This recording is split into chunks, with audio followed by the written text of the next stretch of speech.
నమస్తే అండి. నేను మీ Krishna. Welcome to Krishna's kitchen. ఈరోజు కృష్ణాస్ కిచెన్‌లో వచ్చేసి ఒక మంచి టేస్టీ ఫ్రై అండి. క్యాప్సికము, ఉల్లిపాయ, ఆలుగడ్డ ఫ్రై చాలా బావుంటది. ఇన్ని రోజులు ఎందుకు మిస్ అయ్యామో ఈ టేస్ట్ అనుకుంటారండి. ఒకసారి చేసుకున్నారంటే అంత బావుంటుంది. ఇది రైస్, రోటీ, చపాతీ ఇంకా చపాతీ రోల్‌లోకి కూడా చాలా చాలా బావుంటుంది. ఒక్కసారి మీరు ట్రై చేశారంటే మళ్ళీ మళ్ళీ కావాలి అంటారు. అంత బావుంటుంది. ఇప్పుడు ఎలా చేయాలో చూసేద్దాం. దానికోసం నేనిక్కడ ఒక 2 క్యాప్సికమ్ తీసుకున్నాను. పెద్ద సైజు ఆలుగడ్డ ఒకటి, ఒక 2 ఉల్లిపాయలండి. ఉల్లిపాయలు ఎక్కువగా ఉండాలి. అప్పుడే టేస్ట్ బావుంటుంది.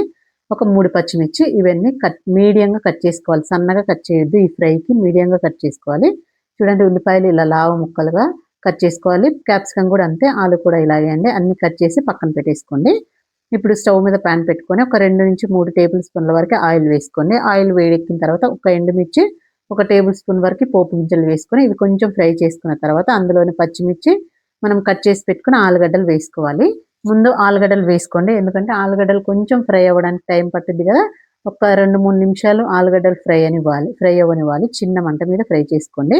అందులోనే కొంచెం కరివేపాకు వేసుకొని ఆలుగడ్డలు ఒక 50% వరకు ఫ్రై చేసుకోవాలండి. ఇలా ఫ్రై అయిన తర్వాత ఇప్పుడు ఇందులో క్యాప్సికమ్ వేసుకోండి.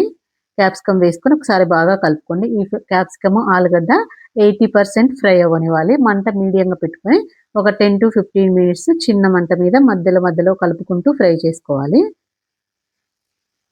ఒక 80% వరకు ఫ్రై అవ్వాలండి. చూడండి మనకు మంచిగా ఫ్రై అయిపోయినాయి ఆలుగడ్డలు. మీరు మాడుగంటకుండా మంట సిమ్‌లో పెట్టుకొని మధ్యలో మధ్యలో కలుపుతూ ఫ్రై చేసుకోవాలి.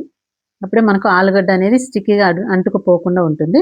ఇలా 80% వరకు ఫ్రై అయిపోయిన తర్వాత ఇప్పుడు మనం కట్ చేసుకున్నాం కదా ఉల్లిపాయలు, ఇప్పుడు వేసుకోవాలండి. ముందు ఉల్లిపాయలు వేసుకోవద్దు. ఇంకొక చిన్న టిప్ అండి. ఉల్లిపాయలు మనకు ఎక్కువగా ఫ్రై అయిపోవద్దు. ఉల్లిపాయలు హాఫ్ మాత్రమే ఫ్రై అవ్వాలి. 50% ఫ్రై అవ్వాలి. తినేటప్పుడు మనకి ఉల్లిపాయలు అలా ఎక్కువ ఫ్రై అవ్వకుండా, తక్కువ ఫ్రై అవ్వకుండా మీడియంగా ఉండేలాగా ఉండాలి. తింటూ ఉంటే టేస్ట్ బావుంటుంది అలా చేసుకోవడం వల్ల. ఇలా ఒక 50% ఉల్లిపాయలు కూడా ఫ్రై అయిన తర్వాత ఇందులో హాఫ్ టేబుల్ స్పూన్ పసుపు, ఒక టేబుల్ స్పూన్ కారం, తగినంత ఉప్పు వేసుకొని ఒకసారి బాగా కలుపుకోండి. సింపుల్ ఫ్రై అండి. కానీ టేస్ట్ అదిరిపోయిద్ది. ఎందుకు చేసుకోలేదా ఇన్ని రోజులు ఇలాంటి ఫ్రై అనిపిస్తదండి. అంత టేస్టీగా అయితే ఉంటుంది. ఇది పప్పులోకి కానీ, సాంబార్‌లోకి కానీ, సైడ్ డిష్‌గా నంచుకున్నా గానీ సూపర్‌గా ఉంటుంది.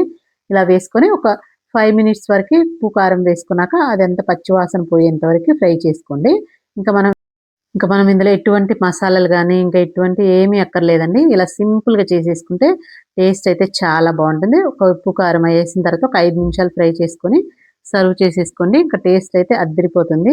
ఒక్కసారి ట్రై చేసి చూడండి. మీకే నచ్చుతుందండి. అంత బావుంటుంది. క్యాప్సికమ్, ఆలు ఫ్రై అన్నమాట. క్యాప్సికమ్, ఆలు, ఉల్లిపాయలు మెయిన్ ఉల్లిపాయలు ఎక్కువుండాలి ఇందులో. అప్పుడే బావుంటుంది. ఓకేనండి. ఫ్రై అయితే రెడీ అయిపోయింది. ఒకసారి ట్రై చేసి ఎలా వచ్చిందో కామెంట్ బాక్స్‌లో కామెంట్ చేయండి. వీడియో నచ్చినట్టయితే లైక్ చేయండి. మీ ఫ్రెండ్స్‌కి, రిలేటివ్స్‌కి షేర్ చేయండి. ఇలాంటి మంచి మంచి రెసిపీస్ కోసం నా ఛానల్‌ని సబ్స్క్రైబ్ చేసుకోండి. పక్కనున్న బెల్ బటన్‌ని కొట్టండి. ఇంకొక మంచి వీడియో తోటి మళ్ళీ కలుస్తానండి. ఓకే. Thank you. వీడియో నచ్చినట్టయితే కంపల్సరీ ఒకసారి లైక్ చేయండి. షేర్ చేయండి.